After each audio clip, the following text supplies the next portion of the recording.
अजात शत्रु ने तो सीधा सीधा अपने बाप की हत्या कर दी। तो राजाओं को इस प्रकार से देखना थोड़ा गलत है कि वो पूरा पूरा धर्म का पालन करते थे, मैं मानता नहीं हूँ।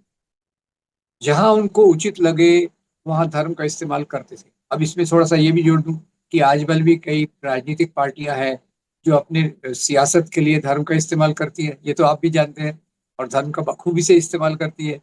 तो उस समय के राजा भी एक दूसरे तरीके से, वहाँ का सिस्टम अलग था, पर वो धर्म का कभी कभी इस्तेमाल करते थे।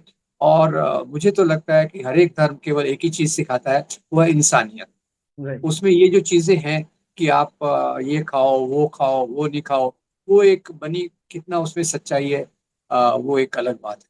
मेरे लिए तो मजहब एक ही चीज है जो हमको इंसानियत से प्रेम करना सिखाता है। क्या आप इतिहासकार हैं, क्या आपको लगता है कि इतिहास पूरा बदला जा रहा है, इतिहास में बदलाव लाए जा रहे हैं, किसी को दबाया जा रहा है, किसी को उठाया जा रहा है? बिल्कुल बिल्कुल, ये बात मैं कह रहा था, फिर से इसको दोहराता हूँ कि जब देखिए ब्रिटिश यहाँ आए तो उन्होंने यहाँ के राजाओं पे अत्याचार किया, किसानों का टैक्स बढ़ा दिया। इसके परिणाम स्वरूप 1857 की क्रांति लड़ाई विद्रोह हुआ। अब 1857 की लड़ाई का आप स्ट्रक्चर देखिए।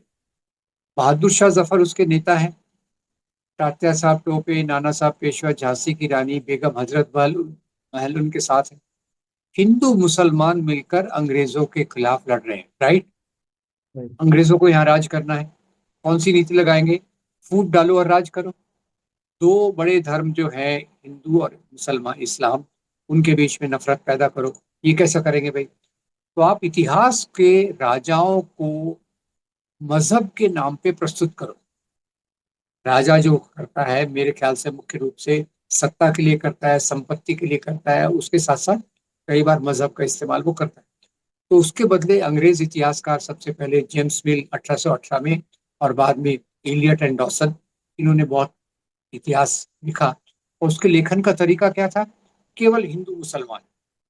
तो उसके आधार पे जो कम्युनल ताकतें थी, एक तरफ मुस्लिम लीग, दूसरी तरफ हिंदू महासभा आरएसएस, इन्होंने उसको अपने सुविधा अनुसार पकड़ लिया।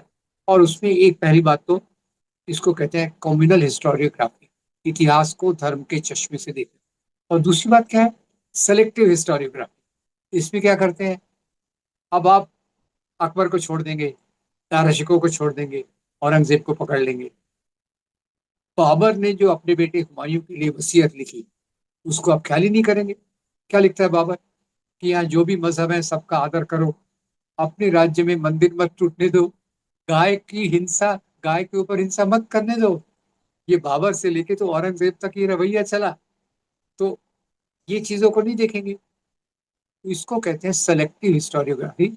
यानी इतिहास में आपको दूसरे धर्म के लोगों के खिलाफ नफरत फैलाने के लिए जो चीज काम में आती है, उसको लेकर एक बड़ा ब्लो अप करो, उसको एक बड़ा चित्र दिखाओ, ताकि नफरत का पैमाना बड़ा हो। जैसे छावा फिल्म में आया, 126 मिनट की फिल्म है, 40 मिनट केवल संभाजी पे जो अत्याचार होते हैं वो दिखाया गया। अब मुझे बताइए कि संभाजी महाराज की जो लाइफ थी, औरंगजेब की जो लाइफ थी, उसके उसका तो ये 2-4 दिन का मामला होगा, 10 दिन का मामला होगा, उसको आप 40 मिनट दे रहे हैं। और जो बाकी संभाजी महाराज ने पहले औरंगजेब के साथ मिलकर बीजापुर के आदिल शाह के खिलाफ लड़ाई, उसके बारे में आप नहीं बता रहे। संभाजी ने जब अपने बाप के खिलाफ बगावत की, शिवाजी महाराज के खिलाफ, तो उन्होंने औरंगजेब का साथ दिया। तो इसको एक चुन के आप एक इतिहास का निर्माण करते हैं, उसका उद्देश्य केवल सीमित होता है। औरंगजेब खराब था, आज के मुसलमान खराब है। नफरत जो समाज में बढ़ाई जा रही है, उसको तेजी लाओ, यही उसका उद्देश्य।